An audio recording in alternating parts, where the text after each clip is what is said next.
distinguidas autoridades, funcionarios presentes, estimados colegas, profesores, alumnos, alumnas, señoras y señores. Es para mí un honor y motivo de una profunda admiración presentar a una figura que es imprescindible del pensamiento político contemporáneo, el doctor Daniel Sobato. El doctor Sobato es actualmente presidente de la consultora LATAM Asesoría Estratégica 360 y un indiscutido analista político para nuestra región. Su trayectoria académica es tan amplia como prestigiosa. Se desempeña como investigador senior en el Centro de Estudios Internacionales de la Universidad Católica de Chile y miembro del Consejo Editorial de Foreign Affairs Latinoamérica. Además, codirige el informe semanal Radar LATAM 360, aportando una visión siempre aguda y actualizada sobre los desafíos de nuestro tiempo. Posee 2 doctorados en Derecho Internacional y en Gobierno en Administración Pública, ambos por la Universidad Complutense de Madrid. Y también tiene el título de una maestría en la Universidad de Harvard en Gerencia Pública.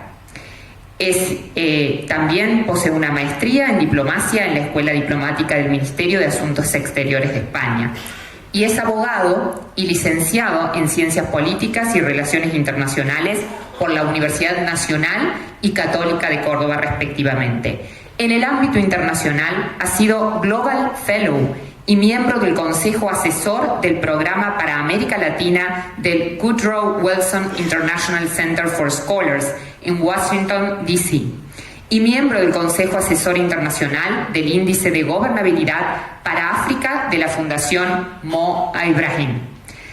Hasta 2020 se desempeñó como investigador asociado no residente en The Brookings Institution y en Chile, en el año 2015, fue consejero del Consejo Asesor Presidencial contra los conflictos de intereses, el tráfico de influencias y la corrupción por invitación de la presidenta Michelle Bachelet.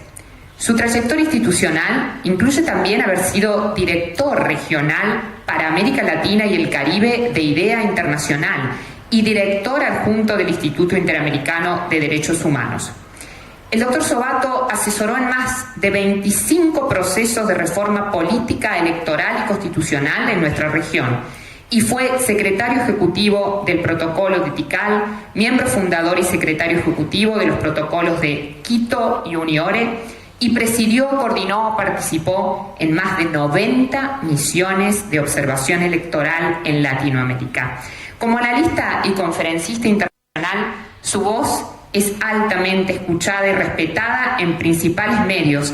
Es columnista de CNN español, colaborador frecuente en medios latinoamericanos y en El País de España e invitado de muchos otros programas radiales y televisivos de la región. El doctor Sobato también es autor, coautor, editor o compilador de 40 libros y más de 100 artículos especializados sobre elecciones, democracia y gobernabilidad en América Latina. En 2014, la prestigiosa publicación Es Global de España lo incluyó en su lista de los 50 intelectuales iberoamericanos más influyentes. En diciembre del año pasado, Daniel nos deslumbró con su participación en la conferencia de apertura del primer Foro del Futuro organizado por la COPEC, donde abordó principalmente la importancia de la gobernanza anticipatoria a escenarios de incertidumbre global en ascenso y la necesidad de avanzar hacia procesos de planificación estratégica regional alineados en la Agenda 2030. Pero durante su intervención reflexionó especialmente sobre las características del entorno internacional de policrisis, la demanda de fortalecer el diálogo y subrayó el papel esencial de las comisiones del futuro para anticipar y gestionar los desafíos del contexto actual.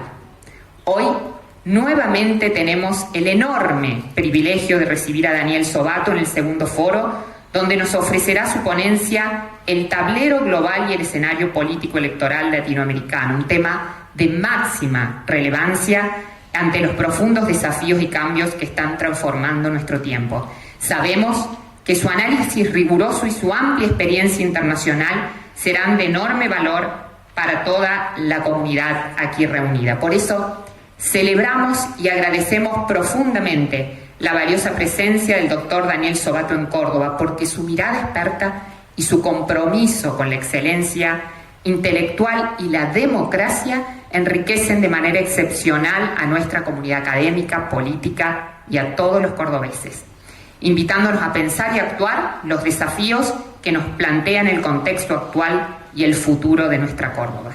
Celebrando el privilegio y la inspiración que representa tenerte aquí, de cuerpo presente, entre nosotros y en nuestra hermosa Córdoba, te damos la muy bienvenida, querido Daniel, con un caluroso y sentido aplauso.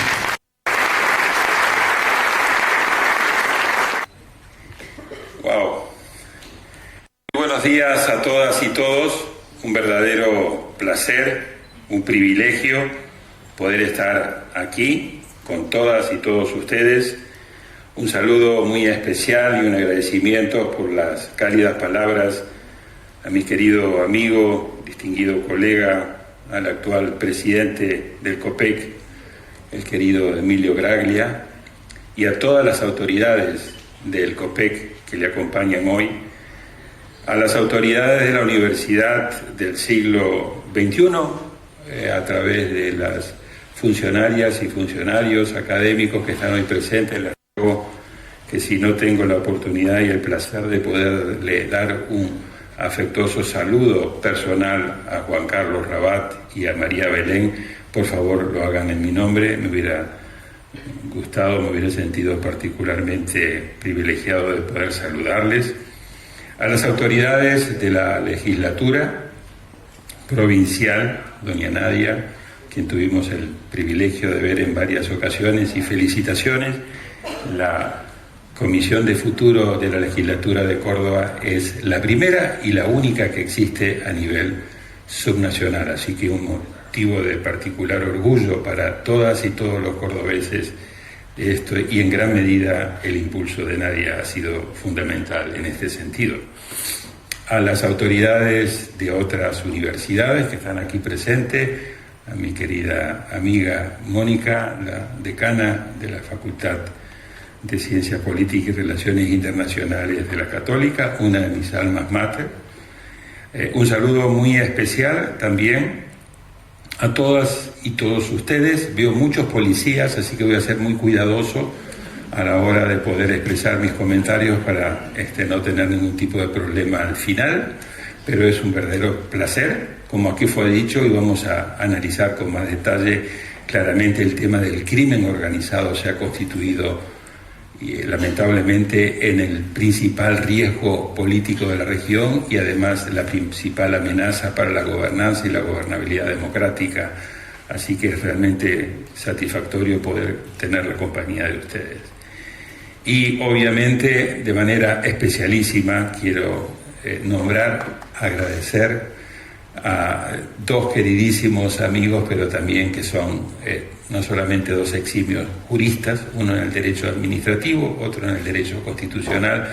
Ya han sido muy bien mencionados el doctor Domingo Cecín, vocal decano del Tribunal Superior de Justicia, y el doctor Antonio María Hernández, catedrático del Derecho Constitucional, con quien he tenido el privilegio, y sigo teniendo el privilegio, no solamente de gozar de su amistad, sino también de aprender de ellos todos los días. Así que muchísimas gracias por haber sacado tiempo de su muy apretada agenda para podernos acompañar. Estamos demorados y yo tengo una presentación bastante exhaustiva y no me gustaría acortarla tanto porque me parece que es tremendamente importante. Me voy a poner aquí para poder compartir con ustedes, poder tomarle el pulso a todo lo que está pasando en este momento. El año pasado, como bien se señalaba acá, ya Trump había sido electo, pero no lo teníamos de regreso en la Casa Blanca. Eso ocurrió el 20 de enero de este año. Y en estos 10 meses ha pasado de todo y sigue pasando de todo, y me parece que es fundamental que a la hora de poder reflexionar, y felicitaciones nuevamente a COPEC por ayudar a mirar no solamente con luces cortas, sino escapar de esa miopía estratégica y poder mirar con luces largas, con políticas de Estado de mediano y largo plazo al 2035, poder realmente comprender qué está pasando en el mundo. A veces nos cuesta mucho, es un poco como el mito de la caverna de Platón, uno queda encerrado en su propia caverna, en su propia realidad, cuesta salir, y cuando uno sale lo primero que hace, como en el mito de la caverna, es por la luminosidad del sol, queda ciego momentáneamente. Pero es que es obligatorio, no es opcional, poder entender y comprender todo lo que está pasando en el mundo. Y como vamos a señalar, no solamente todo lo que está pasando, todos los cambios que están teniendo lugar, el carácter disruptivo de esos cambios, sino sobre todo el cambio en la velocidad del cambio. Si se tienen que llevar una sola idea de todo lo que yo les voy a decir, llévense en esta. Nunca habíamos estado viviendo en una época donde la velocidad del cambio, además del carácter disruptivo, es tan acelerada. Como dice Tom Friedman, vivimos en la época de la aceleración. Y eso está poniendo desafíos mayúsculos, no solamente a las instituciones, a las empresas, a los marcos jurídicos, a las regulaciones, sino a nuestro propio paradigma, a nuestra propia manera de poder procesar todo lo que está pasando y cómo nos vamos adaptando. Entonces, le he preparado esta presentación que dice, del año de lo increíble, 2024, ocurrieron, así lo denominó la prestigiosa revista The Economist británica, al año de lo que yo llamo de lo impensable, que está siendo ya casi terminando este año 2025. ¿Por qué el año de lo impensable? Bueno, porque hay muchísimas cosas que antes decían, no, eso no es posible, y termina siendo posible. Así que ese es un poco el tránsito, de lo increíble a lo impensable, en el nuevo tablero global, con el regreso de Trump ya en la Casa Blanca, con 10 meses, y los desafíos político-electorales que esto le genera a América Latina, para usarlo como de abreboca, de apertura, para luego la conferencia de Emilio.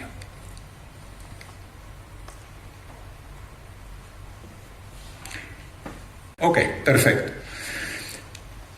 Quiero comenzar con 8 cosas muy rápidas para sentar la mesa. Esto es más o menos como cuando uno va a almorzar, vamos a poner la mesa de la conversación.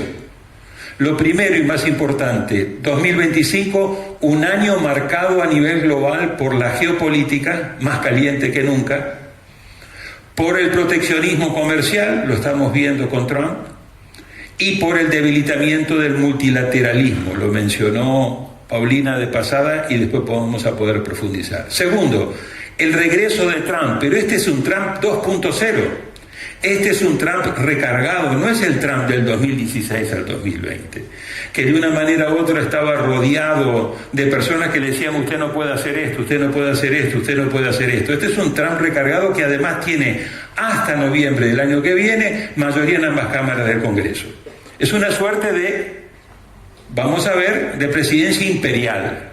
Tercero, un escenario regional crecientemente complejo, donde aumenta el riesgo político, y básicamente en nuestro informe sobre el riesgo político que hacemos con la Universidad Católica de Chile están crimen organizado en primer lugar, corrupción en segundo lugar, democracia sin delivery. ¿Qué quiere decir esto? Una democracia que no está dando los resultados que la gente le está pidiendo de la manera y con la rapidez que se lo está pidiendo. Y entonces se lo comienza a pedir a otro tipo de liderazgo, lo que yo llamo la eficracia, la buquelización de la política. Ese pacto fáustico entre yo te doy resultados, pero vos me tenés que entregar a cambio libertad, sacrificar democracia, debilitar el Estado de Derecho. Cuarto, hiperpolarización tóxica y desinformación, redes sociales y ahora agravado por la inteligencia artificial.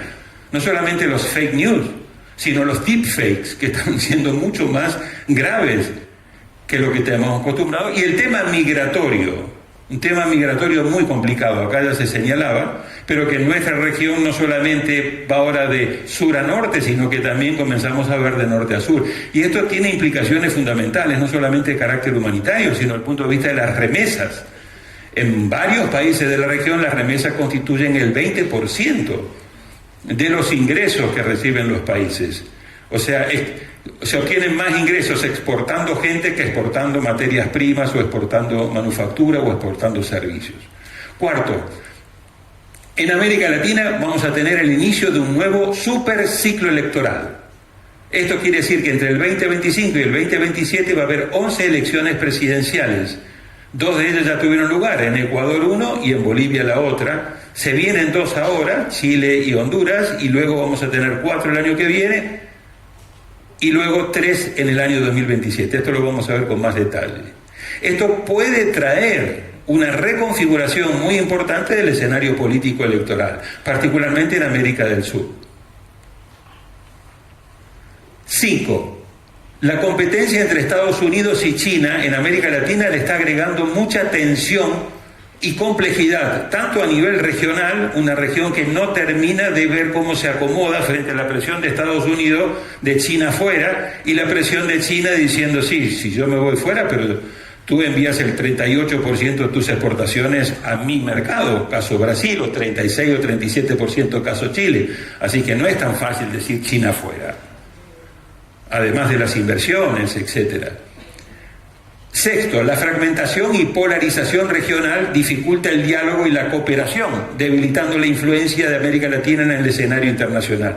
Tenemos una región cada vez más invisibilizada, una región muy fragmentada. Acabamos de verlo en la reunión de Santa Marta de la Unión Europea con la CELAC este fin de semana, y acaba de posponerse la Cumbre de las Américas en República Dominicana, porque no hay clima suficiente como para tener un mínimo diálogo debido a la marcada polarización y fragmentación que tenemos como región. Tenemos una enorme incapacidad de ponernos de acuerdo, de dialogar, de cooperar y de hablar con una voz única.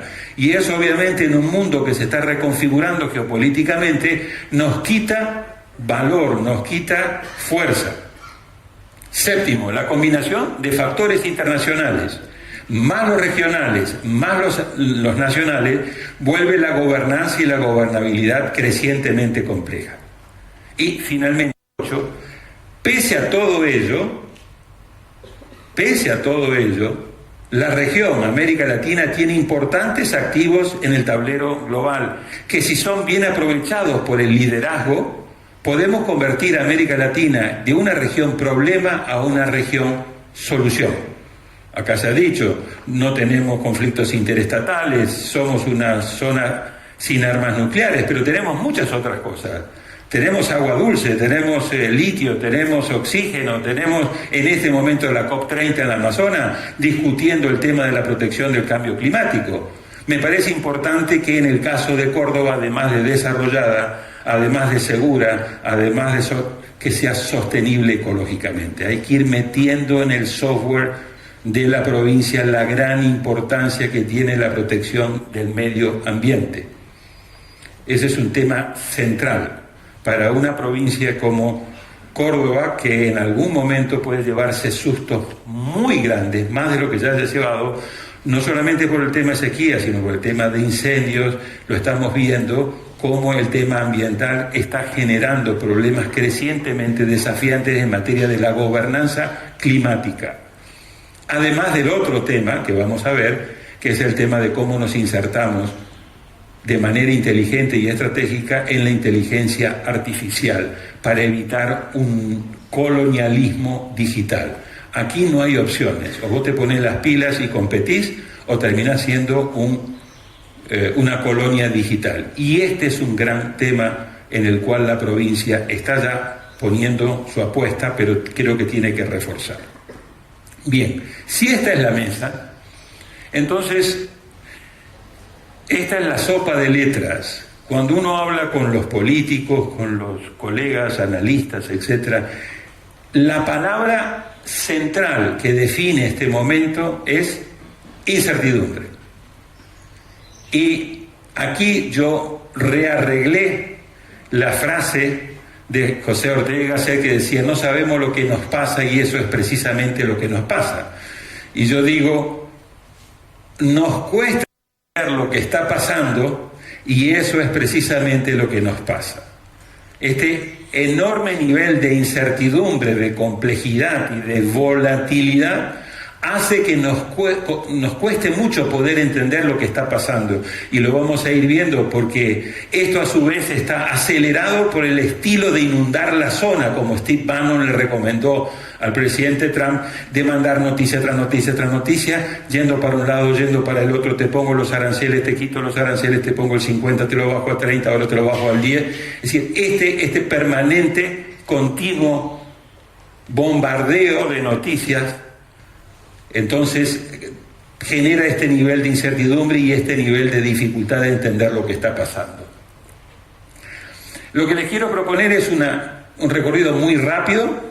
Yo voy a ir no pudiendo profundizar, pero sí quería no sacar extensión, porque me parece que es importante al menos que delineemos el bosque, aunque no tengamos la posibilidad de poder detenernos en cada una de los árboles que están en ese bosque. Son 8 ventanas. Para poder entender lo que está pasando, que vayamos abriendo 8 ventanas. La primera ventana que quiero que abramos es las tendencias globales pre y post regreso de Trump a la Casa Blanca, porque no le podemos facturar todo a Trump. O sea, no es que el mundo era perfecto y de pronto vino Trump y se complicó. No, el mundo ya venía con policrisis, con permacrisis, con un gran nivel de complejidad. Lo que pasa es que Trump es un gran acelerador y un gran disruptor de cosas que ya venían estando y de nuevas que él incorpora. La segunda ventana es un reacomodo geopolítico y geoeconómico global. ¿Cuáles son sus principales tendencias? La tercera ventana es el impacto que tienen las políticas de Trump en el plano interno, global y regional latinoamericano. La cuarta ventana tiene que ver cómo vemos a América Latina en el 2025, en esta triple trampa que hablaba CEPAL, respecto que luego vamos a ver con detalles sobre bajo crecimiento, alto nivel de desigualdad y una institucionalidad frágil, lo mismo que una gobernabilidad. Y las otras 4 ventanas son el aumento del riesgo político latinoamericano, el estado de la democracia en América Latina, características del superciclo electoral y sus tendencias, y estamos ante el inicio de un nuevo ciclo político en América Latina, y finalmente, ¿qué hacemos? ¿Cómo navegamos esta nueva época? Y una reflexión final. Así que ajustarse los cinturones, vamos a ir bastante rápido para poder ir teniendo la posibilidad de explorar cada una de estas 8 ventanas. Con 4 advertencias preliminares. La primera es el momento de máxima incertidumbre y volatilidad con cambios rápidos que exigen actualización permanente. Este es un elemento central. Te perdés 3 días, perdiste un montón de cosas. Te cuesta después. Es tremendo lo que está pasando. Todo lo que está pasando, a la velocidad que está pasando y con el carácter disruptivo. La segunda es que muchos mensajes y anuncios, marchas y contramarchas, inundar la zona, como dice Steve Bannon, dificultan el seguimiento y complejizan el análisis. Es decir, cuesta mucho realmente poder entender, a ver, ¿qué pasa con China? Porque el viernes de hace 3 semanas, Trump dijo: me están boicoteando con el tema de no acceso a las tierras raras, por lo tanto le voy a meter 100% de aranceles. Cayó la bolsa. A los pocos días pone un mensaje en su red social: no, yo admiro mucho a Xi, me parece que es un gran líder, etc. Uno dice, pero hace 3 días dijiste que, ok, ahora es un buen tipo. No voy a ir, dijo el viernes, y a lo de ni me voy a reunir con Xi. Estoy buscando reunir. Termina reuniéndose con Xi y termina elogiándolo. Ustedes se acuerdan la foto que se saca, cómo le daba. Xi quería sacarle la mano y él le seguía dando la mano y la mano y la mano. Y de pronto termina, se da la vuelta y dice: hay que sacar a China de América Latina. ¿No? Pero este es el líder que vos decís que admirás, es tu gran amigo, etcétera, pero a su vez en América Latina fuera China. Entonces, este tipo de cosas, con Zelensky, ¿se acuerdan ustedes? Apoyo a Zelensky, no apoyo a Zelensky, apoyo a Putin, no apoyo a Putin, se viene la cumbre con Putin, se pospone la cumbre con Putin, se va a hacer la cumbre con Putin ahora con Orbán en Hungría, no, ya no se hace la cumbre. Entonces uno dice, ¿Cómo le doy seguimiento a todo esto? Y tercero, ¿cómo distingo entre el ruido de la coyuntura y las tendencias estructurales? Es decir, entre los ladridos y la mordida. O sea, ¿cómo puedo tener una idea de, en este mundo de noticias tras noticias, de marcha y contramarcha, tratar de identificar qué es lo nuevo, dónde están los puntos de ruptura? O sea, hacer una lectura inteligente de lo que está pasando. Y finalmente, prudencia, o sea, evitar juicios de valor y conclusiones apresuradas o definitivas. ¿Por qué? Y porque apenas han pasado 10 meses. De los 4 años, todavía no hemos llegado al primer año de Trump. Entonces, hay que respirar, tomar calma, mirar el escenario y tratar de decir, bueno, a ver, tratemos de ir interpretando, porque esto es importante para un país como Argentina. Aunque el presidente Milei lo solucionó de manera muy fácil, dice: yo soy aliado incondicional de Estados Unidos, lo que Trump me pida yo lo hago. Bueno, claro, eso es fácil, pero tiene un costo enorme. ¿Cuál es el costo enorme? Y sacrificar toda tu política exterior a lo que haga Estados Unidos. Pero decía yo en una entrevista la semana pasada, ¿qué es bueno para Milei y hasta qué punto lo que es bueno para Milei es bueno también para la Argentina y para la política exterior de Argentina? Por ejemplo, ahora Milei ha decidido que él no va a la reunión del G20 a Sudáfrica. ¿Por qué? Y porque Trump ha dicho que es una reunión a la que no hay que ir. ¿Y a quién manda? Y manda a su ministro de Relaciones Exteriores y el Sherpa. Bueno, pero eso es una reunión. El G20 son los 20 países más importantes del mundo. ¿Cómo no vas a estar sentado en la mesa del G20? ¿Cómo no vas a estar haciendo relaciones o profundizando esas relaciones? Entonces, eso tiene un costo muy importante. Ni qué decir luego a nivel de la provincia. Entonces, tendencias globales y post-regreso de Trump. Primero, el mundo atraviesa una profunda reconfiguración geopolítica y geoeconómica y hay cambios muy importantes en las prioridades del tablero global. ¿Qué quiere decir eso? Que hemos pasado de un mundo donde en el escenario anterior estábamos poniéndole prioridad al mercado, a la eficiencia, se celebraba la interdependencia, ubicábamos las fábricas en los lugares donde había una localización geográfica que te permitía un costo de mano de obra más barato y después vos traías esos insumos producidos. Todo esto empezó a hacer crisis en la pandemia. ¿Por qué? Y bueno, porque cuando comenzaron a decir, oye, y las mascarillas, no, eso está en China. En China, sí, pero China está cerrado. ¿Y no tenemos mascarillas nosotros? No. ¿Y medicamentos? No, el grueso de los medicamentos están en China. En China también, y sí, fuimos llevando todo en la época de la globalización, cuando nos quedamos como los dueños y señores, y Fukuyama dijo que era el fin de la historia. Entonces llevamos todo a producir en los lugares donde era más barato, suponiendo que esas cadenas de valor después podían regresar de manera eficiente y rápida, pero vino la pandemia y después vino el agravamiento de la tensión con China. Entonces estamos pasando de este mundo a este escenario, donde la eficiencia se reemplaza por la seguridad, la interdependencia se reemplaza por la desconfianza en la interdependencia, y donde la gobernanza global basada en reglas y mecanismos de resolución de controversias, Organización Mundial del Comercio, etcétera, es reemplazado por un escenario de unilaterales, básicamente a través de una política comercial. Como dijo Trump, I am Mr. Tariff, o sea, me caes mal, te pongo aranceles.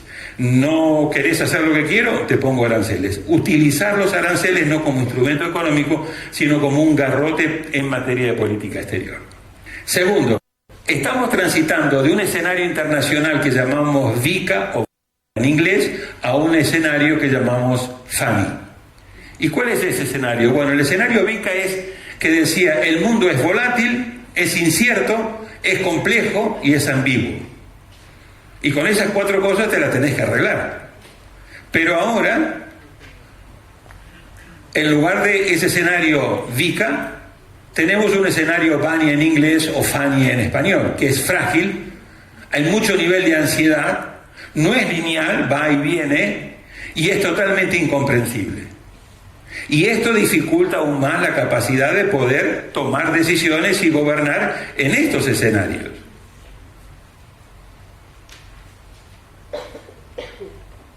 Tercero, este regreso del Trump 2.0 como efecto acelerador y disruptor del escenario de policrisis y permacrisis que ya existía. Richard Haass, uno de los mejores analistas hoy vivos en Estados Unidos, habla de la época de desorden internacional en que vivimos. Otros analistas como Keegan, etcétera, hablan de la ley de la jungla, una tierra baldía. El secretario general de Naciones Unidas habló el año pasado, entramos a la era del caos, y para la mayoría de los analistas estamos viviendo el momento de mayor peligro, ya sea o de 1945 o algunos otros dicen desde el fin de la Guerra Fría de 1989. Pero claramente vivimos en un mundo peligroso al cual le tenemos que agregar no solamente una nueva carrera armamentista, sino un nuevo resurgimiento de la carrera nuclear. Porque en este show-off de machos alfas, Xi por un lado, Trump por el otro lado, Putin por el otro lado, cada uno quiere mostrar sus juguetes nucleares. Entonces Xi hace una semana tuvo un gran desfile de la celebración de finalización de los 80 años de la guerra y mostró todas sus armas nucleares. A lo cual Putin, a la semana después, mostró sus últimos desarrollos nucleares, entre ellos el Poseidón. Y a todo esto Trump no podía quedarse mal y dijo: nosotros vamos a empezar también a reactivar ejercicios nucleares. O sea que no solamente estamos con la carrera armamentista, estamos regresando a una suerte de carrera nuclear que pensamos que habíamos dejado de lado. Ruptura de época. Yo sí creo que estamos viviendo verdaderamente no solamente un punto de inflexión, estamos en un momento, en una época totalmente nueva de la que conocíamos. Y mientras más rápido y mejor lo entendamos, mejor nos va a ir. Y en esta ruptura de época es lo que decía Gramsci. ¿Se acuerdan? Cuando decía: el viejo mundo se muere, el nuevo tarda en aparecer y en el claroscuro surgen los monstruos. Y eso es precisamente lo que está pasando, porque no tenemos claro, estamos saliendo de lo que fue el orden liberal internacional con Naciones Unidas, el sistema multilateral, normas de derecho internacional público, normas de derecho internacional humanitario, Comisión Internacional de la Justicia, Corte Penal Internacional. Construimos toda una arquitectura, toda una normativa que en este momento está en absoluta crisis. Por ejemplo, Putin es buscado por el fiscal de la Corte Penal Internacional, sin embargo eso no le cuesta para viajar por el mundo, en los lugares que él escoge, o para entrevistarse y tener un summit con Trump. Netanyahu está buscado también por la Corte Penal Internacional, y eso no le evita poder desplazarse a ciertos lugares, particularmente visitar con frecuencia la Casa Blanca, e incluso recomendar al Comité Nobel que le dieran el Nobel de la Paz a Trump.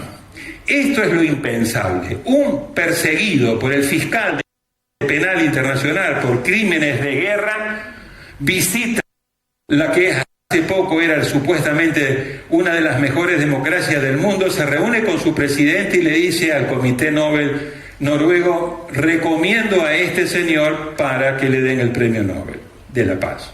Estamos en un mundo muy particular, muy único. ¿Qué reconfiguración vamos a tener? Porque volver al viejo orden liberal internacional no es posible. No tenemos nada claro en este momento, salvo lo de Tucídides, en la guerra ya, donde decía: los poderosos hacen lo que pueden y los débiles sufren lo que deben. Este mundo de zonas de áreas de influencia y este mundo donde lo que prevalece ya no es ese viejo orden liberal internacional, no es el soft power, el poder blando, sino el poder duro. Lo que Trump dijo a Zelensky en esa primera reunión muy vergonzosa: tú no tienes las cartas, yo tengo las cartas. Y el que tiene las cartas manda en esta nueva época internacional.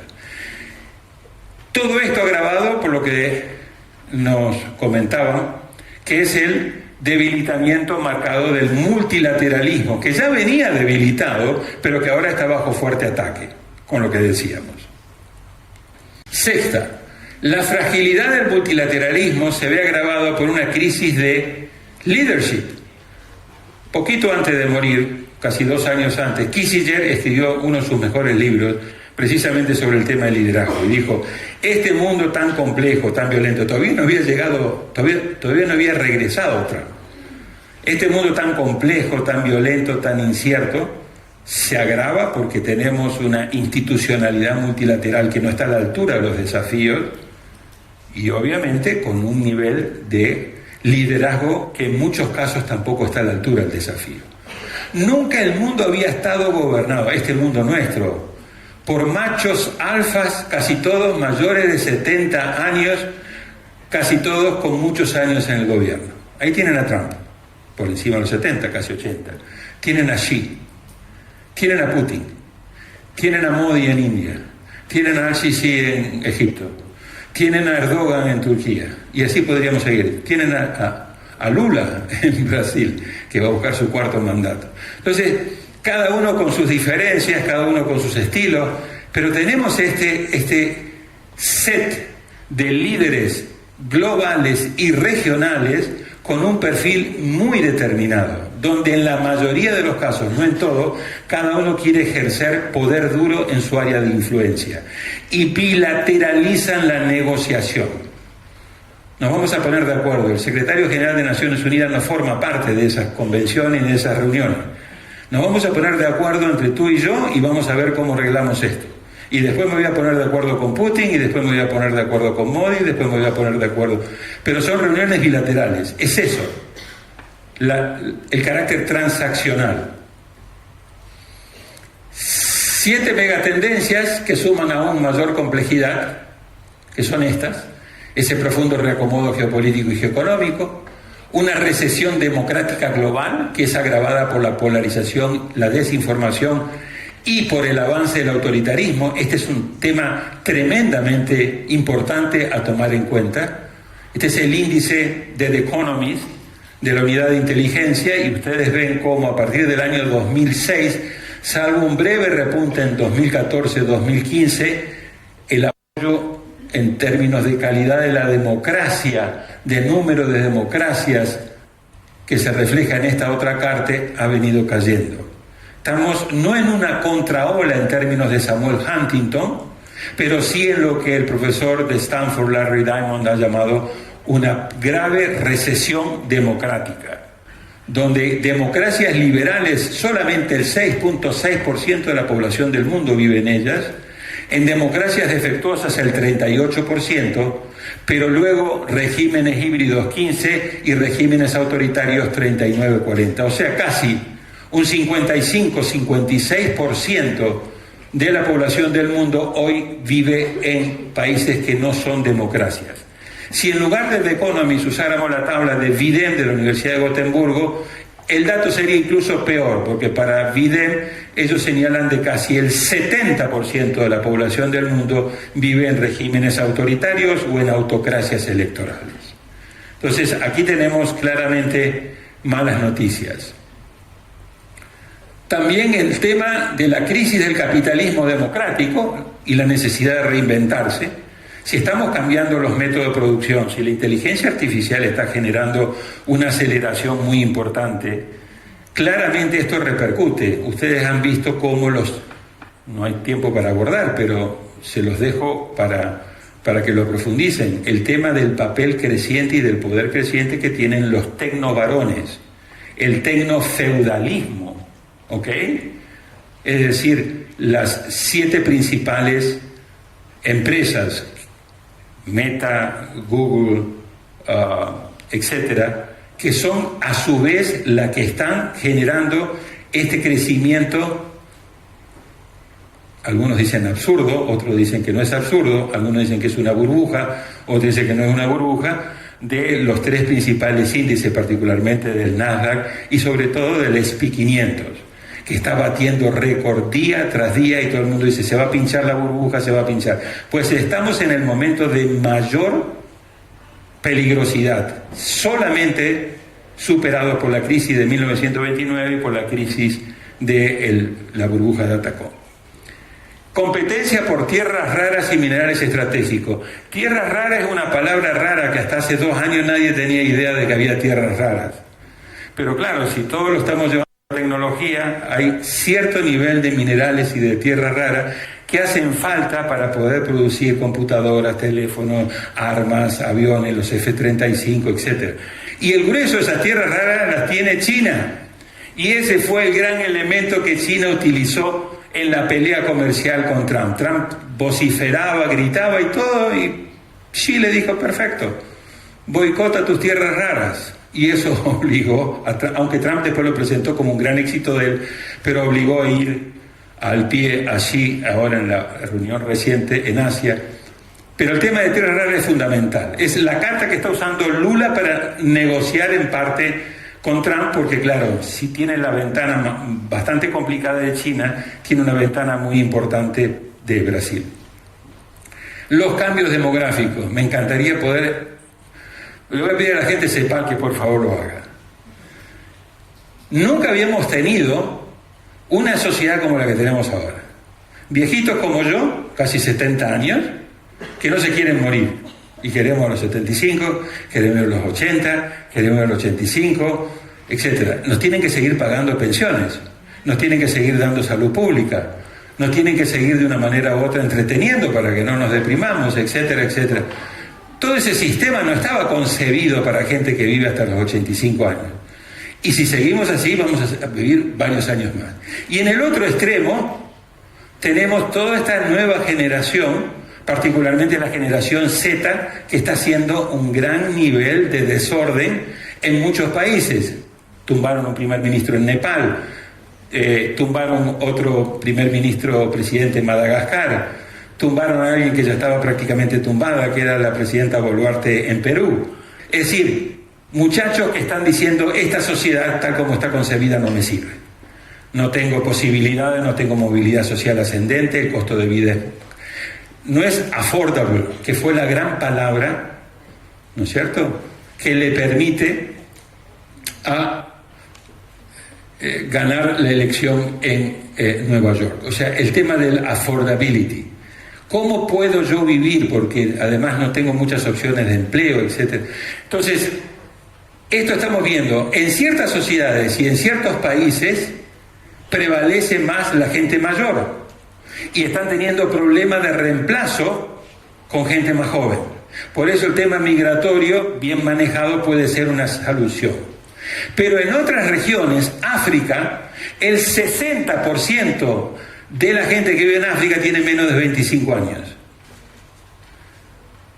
Con pocas posibilidades de trabajo, con pocas oportunidades. ¿Dónde se van estos muchachos? Hay un solo, only one way to go. Eso es norte, swimming pool, que es el Mediterráneo, una piscinita, y meterse en Europa. Y por eso Europa está cada vez más complicada, en términos de cómo va cambiando. Y eso está teniendo efectos tremendos en materia electoral, porque todo el tema migratorio hoy se está volviendo uno de los temas fundamentales. Partidos que tradicionalmente eran de sociedades puerta abiertas se están convirtiendo en partidos anti-inmigrantes. No la extrema derecha, sino la izquierda y el centro izquierda, que para competir electoralmente tienen que cambiar sus posiciones. Dinamarca es un ejemplo, Noruega es otro ejemplo, Suecia es otro ejemplo. Y luego tenemos el tema de la crisis climática, se los mencioné, este es un tema central. Yo creo que es uno de los aspectos que en la Agenda 2035 hay que fortalecer más, y hemos venido conversando con el doctor Cecín la importancia que también la justicia comience a habilitar o tribunales especiales o una fiscalía especial o algún nivel para ir acomodando la preocupación climática, aunque Trump dice que es una farsa y es la mentira más grande de la historia, pero el tema del cambio climático existe. Y finalmente la disrupción tecnológica acelerada por la inteligencia artificial. Esta es la madre, estas dos son crisis ya no como puede ser cualquier otra crisis. Estas dos son crisis existenciales. Esta es una crisis existencial, la climática, junto con la nuclear, porque puede destruir una buena cantidad de Homo sapiens. Ustedes saben que nosotros somos muy presumidos los Homo sapiens, pero existimos hace apenas 300.000 años, de una Tierra que existe hace 4.000 millones de años, de un mundo que existe desde hace 14.000 millones de años, y ya ha habido 5 extinciones mundiales de especies, o sea que puede ocurrir, pero el tema de la inteligencia artificial, aquí está la madre de todo. Porque eso, aunque va acelerándose, se acelera de manera más gradual. Esto viene, no sé cuál va a ser la conferencia que van a tener, Emilio, en el 2035 sobre inteligencia artificial.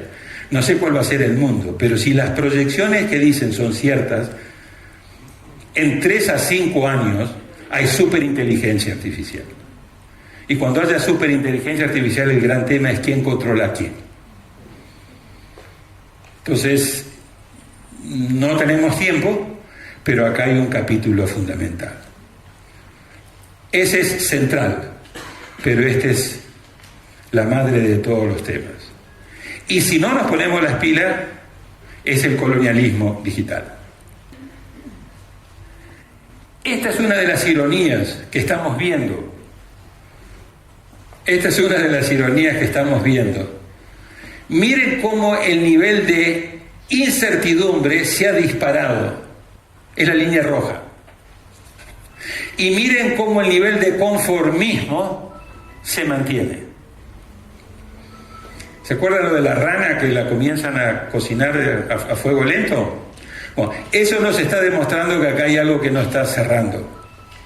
¿Por qué? Porque por un lado hay un enorme nivel de incertidumbre y por el otro lado la gente dice, no, yo me siento realmente optimista.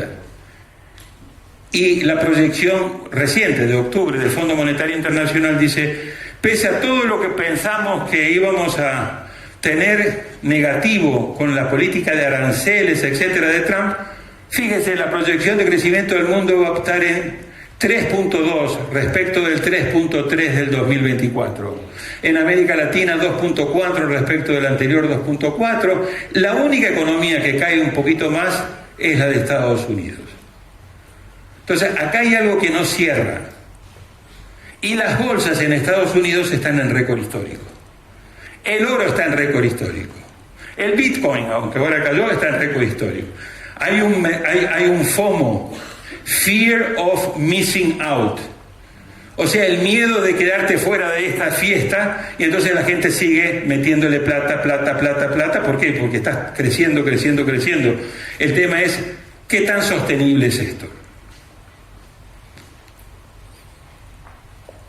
Tenemos a Trump con sus particularidades.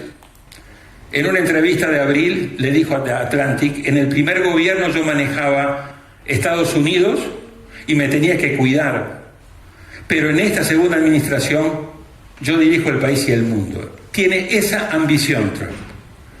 Tiene un ejercicio expansivo del poder ejecutivo que está permanentemente chocando, llevando a un riesgo de crisis constitucional, y hay que ver qué tipo de freno efectivo le pueden poner los jueces federales y particularmente la Corte Suprema de Justicia. Por ejemplo, el gran tema de Trump, de los aranceles, está siendo discutido en este momento en la Corte Suprema de Justicia.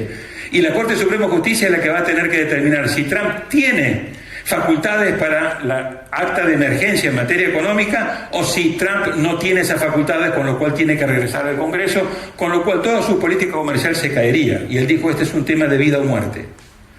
O sea, este es el nivel de discusión que está teniendo lugar en la principal democracia que hasta hace poco era vista como el faro de la democracia.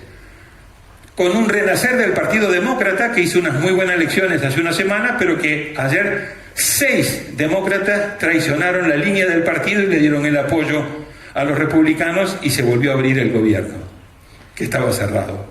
O sea, los partidos demócratas le están encontrar pie. El enfrentamiento con las universidades y con la investigación, Columbia, Harvard, etc. El tema de la tensión con los medios. Acaba de pedirle $1.000 millones a la BBC. Acaba de tumbar a la directiva de la BBC por una mala edición que hizo la BBC, donde él dice que quedó la impresión de que él había llamado la rebelión el 6 de enero. $1.000 millones de indemnización. Y no es a la única que le está pidiendo indemnizaciones.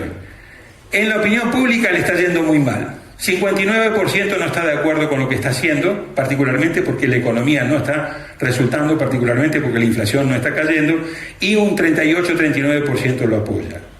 O sea, hoy por hoy su mayor debilidad está en la opinión pública y su mayor freno institucional puede estar en los jueces. Habrá que ver qué pasa el año que viene en las elecciones de medio periodo para ver si los demócratas pueden recuperar control de una o de ambas cámaras. En materia de política exterior, lo que ya veníamos hablando. Pura realpolitik, puro poder duro. Si vos tenés las cartas de una manera u otra, imponés. Y obviamente usando el tema de guerra comercial y de aranceles como un instrumento, como un garrote más, para obligar a los países a, de una manera u otra, acomodarse a la agenda de ellos. El problema es que esta nueva política exterior, de además desmantelamiento del multilateralismo, se fue del Pacto de París, está boicoteando la COP30, no apoya la democracia, cerró la USAID, se fue del Consejo de Derechos Humanos de Naciones Unidas, etcétera, etcétera, está convirtiendo a Estados Unidos de una nación indispensable, como lo llamaba Madeleine Albright, a una nación impredecible. Estados Unidos, bajo el liderazgo de Trump, si bien está consiguiendo cosas puntuales, coyunturales, que pueden ser vistas como éxitos de corto plazo, sí está convirtiendo a Estados Unidos de una ancla estabilizadora a un factor creciente de riesgo. Y es muy prematuro poder dar una respuesta, como le decía. Yo creo que hay que esperar lo que pase el año que viene. El año que viene va a ser... porque el año que viene es donde Trump se juega su mayoría en ambas cámaras del Congreso. Y vamos a ver si en esas elecciones de noviembre del 2026 puede mantener o puede perder en mayoría en una o en ambas cámaras. Y la gran pregunta de fondo es si Trump va a querer buscar un tercer mandato. Hay veces que dice que sí, hay veces que dice que no, hay veces que se pone la gorra roja, que dice Trump 2028, etc. Ese es un tema no resuelto. Por lo tanto, el potencial problema o crisis de constitucionalidad no está descartado. Y respecto de América Latina, América Latina pasó de ser una región prácticamente olvidada, marginada, a tener un interés inusitado. Empezando por el discurso de inauguración, donde dijo voy a recuperar el Canal de Panamá, siguiendo por los choques con Petro, siguiendo por las tensiones con México, siguiendo con las tensiones con Lula por el tema de Bolsonaro, etcétera, etcétera, etcétera. Entonces, tenemos un nivel de atención muy importante en la región, pero con una agenda básicamente negativa. Tema migratorio, tema drogas, tema fentanilo, a los chinos de América Latina. Todos temas que se conectan muy bien como prioridades para el tema de la política interna de Estados Unidos. Y en ese sentido, la situación de la región es particularmente grave. Por un lado tenemos la trampa de la CEPAL.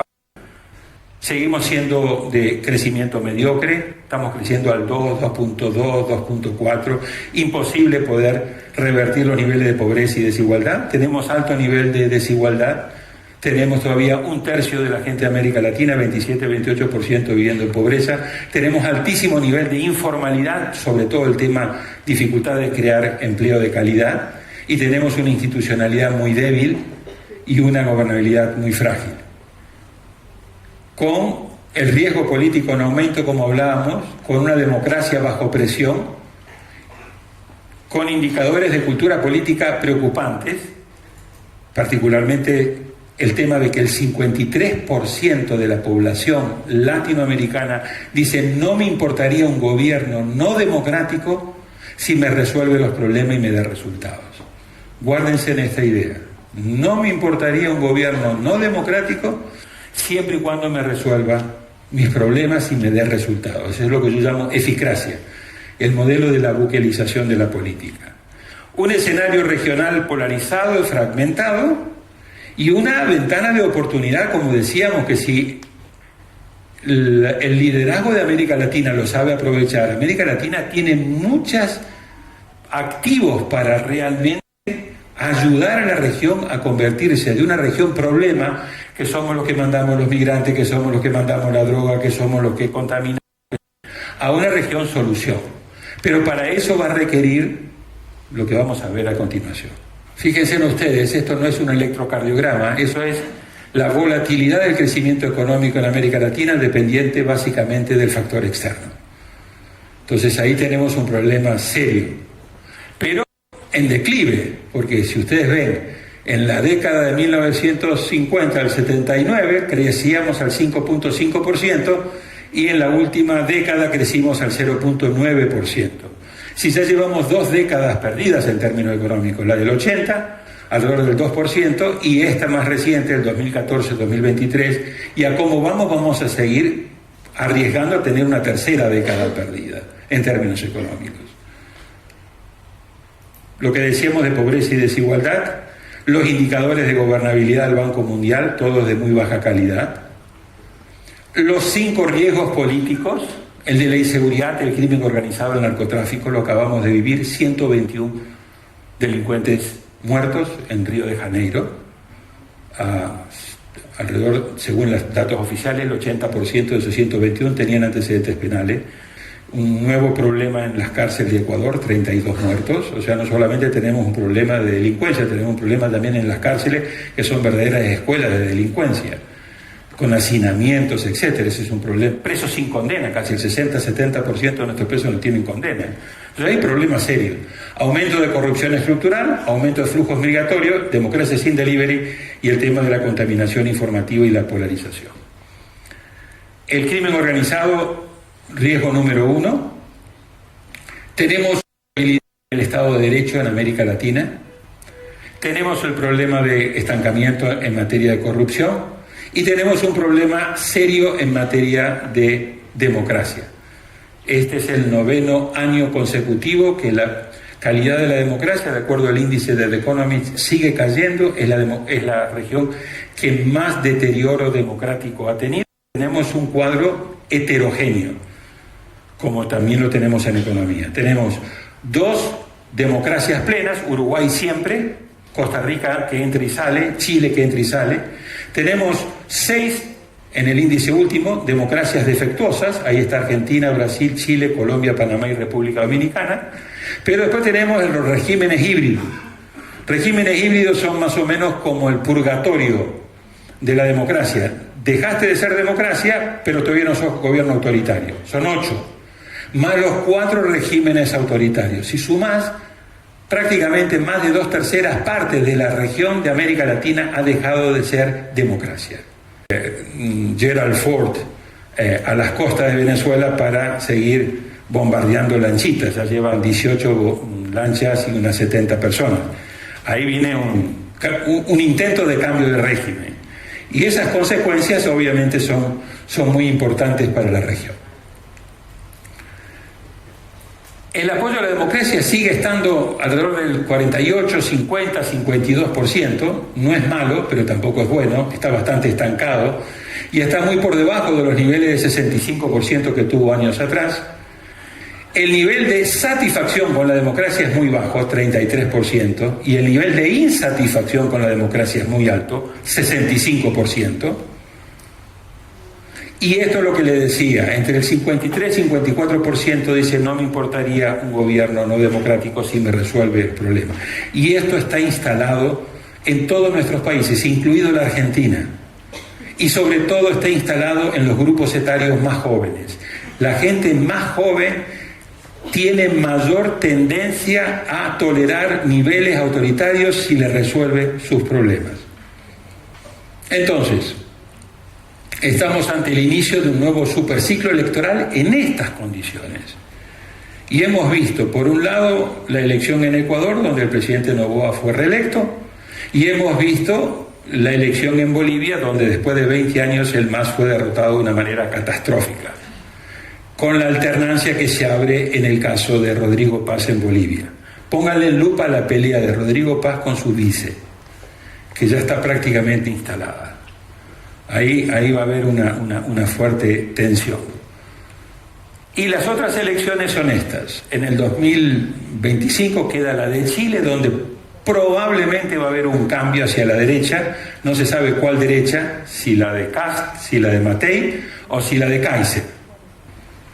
Y Honduras tengo la impresión de que esa elección termina mal. Va a empezar mal y va a terminar mal con muchas denuncias de fraude. La situación está muy compleja. En el 2026, Costa Rica, Perú, Colombia y Brasil.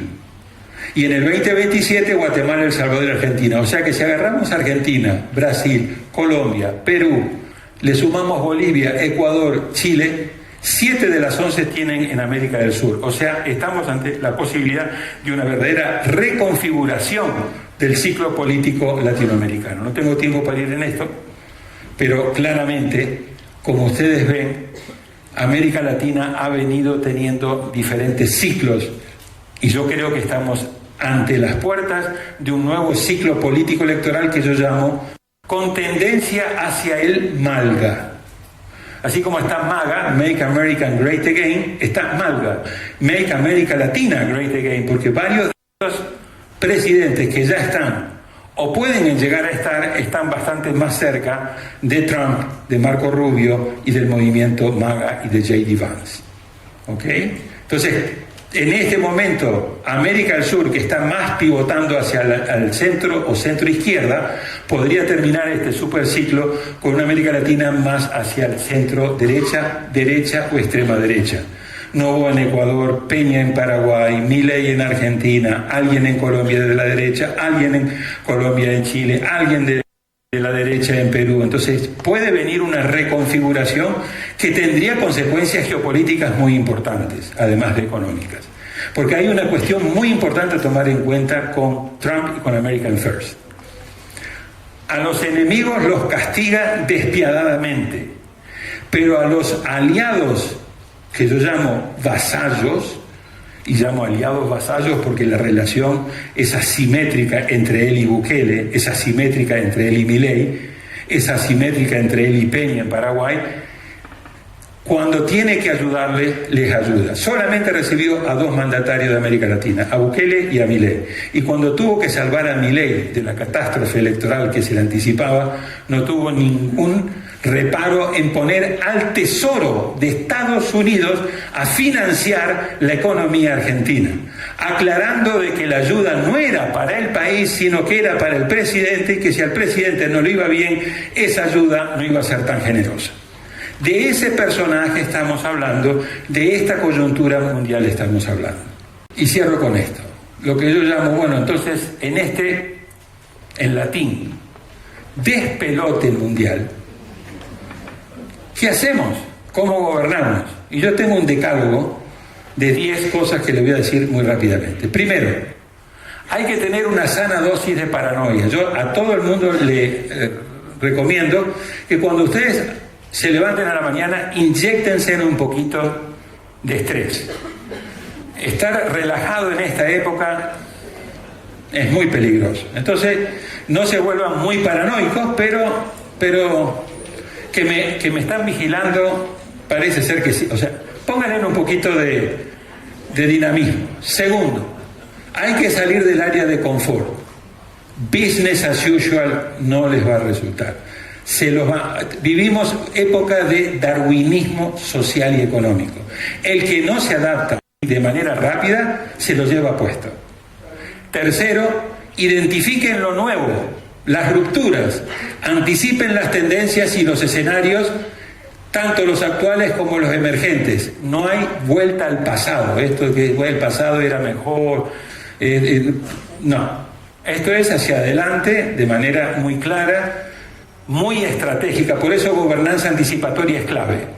Cuarto, hay que enfocarse no solamente en la cantidad del cambio, en el carácter disruptivo del cambio, sino en la velocidad del cambio. Nos movemos demasiado rápido y nos vamos a mover cada vez más rápido.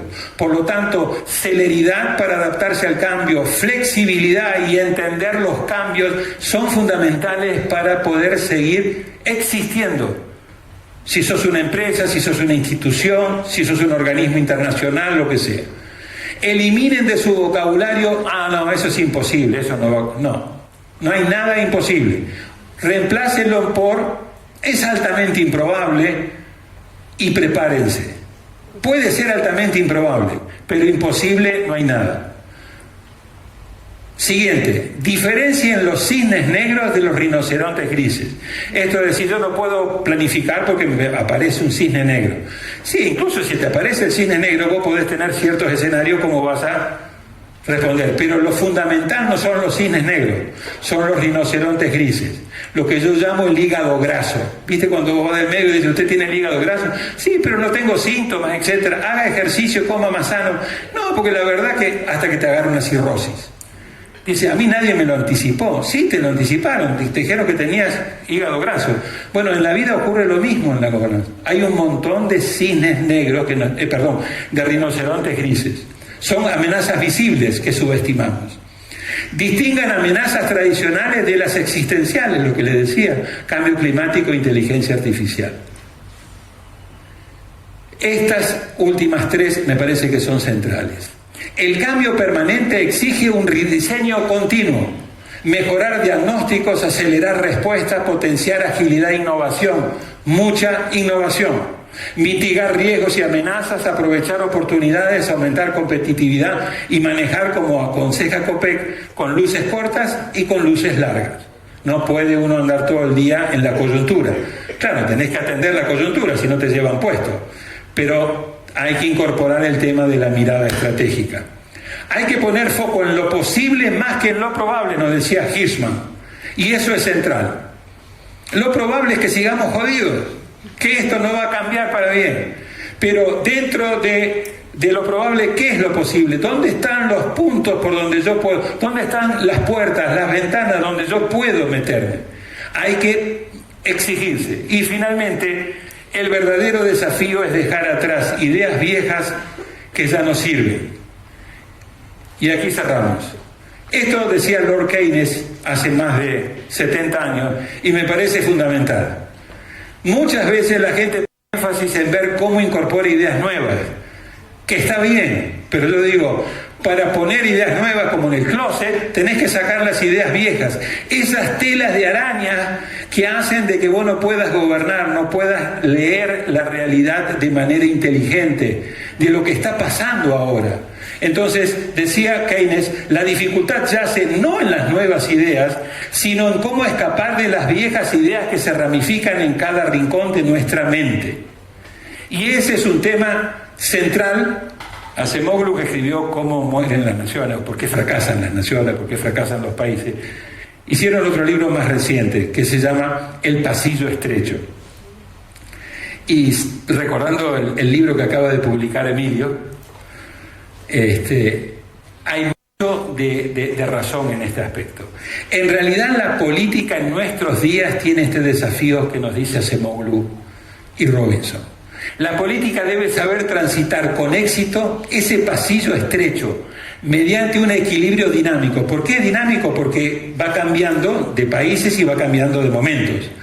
Entre el poder estatal, necesitamos un Estado, aunque mi ley diga que no, y el poder social de la ciudadanía. Dicen, es clave lograr que la libertad mantenga al Estado dentro del estrecho corredor. Dice, muy pocos países logran que la libertad ponga al Estado a transitar en este estrecho corredor en el cual el Estado ni domina de manera despótica, no es un leviatán, puédelo todo, no tenemos un Estado lleno de grasa que quiera hacerlo todo, pero tampoco es un Estado débil en grado extremo o desaparecido que te genere una anomia. Entonces ahí está el verdadero desafío en esta época de brutales cambios y reconfiguraciones geopolíticas, geoeconómicas, de cambios regionales, de cambios a nivel nacional, donde las instituciones democráticas están deslegitimadas, están debilitadas, donde la desconfianza, por eso están apareciendo estos nuevos liderazgos, algunos muy positivos, otros muy peligrosos, lo que yo llamo los líderes papa, o sea, personalistas, con discurso antipolítica, con tendencias al populismo y con caracteres autoritarios. Esos líderes que de una manera u otra quieren pivotar o en un extremo de un Estado puédelo todo o en el otro extremo, sin Estado, donde el Estado es una asociación ilícita, donde el Congreso es un nido de ratas, donde todo lo estatal es malo. Ahí hay que buscar ese equilibrio dinámico entre ambas cuestiones, manteniendo la libertad y manteniendo una democracia de calidad. Y creo que eso no se puede hacer si no se hace a través de lo que propone precisamente COPEC, que es con gobernanza anticipatoria, con política de Estado de mediano y largo plazo, y trabajando de manera virtuosa. Cuando creamos COPEC, uno de los aspectos fundamentales fue precisamente eso. ¿Cómo es un consejo que sirve a los tres poderes? Por eso me parece fundamental que hayan creado una comisión de futuro dentro de la legislatura para el diálogo, porque en esa comisión lo que tiene que hacer la gente es pensar la Córdoba de los próximos 10, 15 años, qué va a pasar demográficamente con Córdoba, qué va a pasar medioambiental, etc. Y por el otro lado, con la justicia, porque no hay verdadera democracia si no está basada y amparada en el respeto más restricto de la ley y en la división de poderes. Y eso solamente un poder judicial independiente y autónomo lo puede garantizar. Así que le agradezco de manera muy especial la oportunidad de haber podido compartir con ustedes y me despido. Gracias.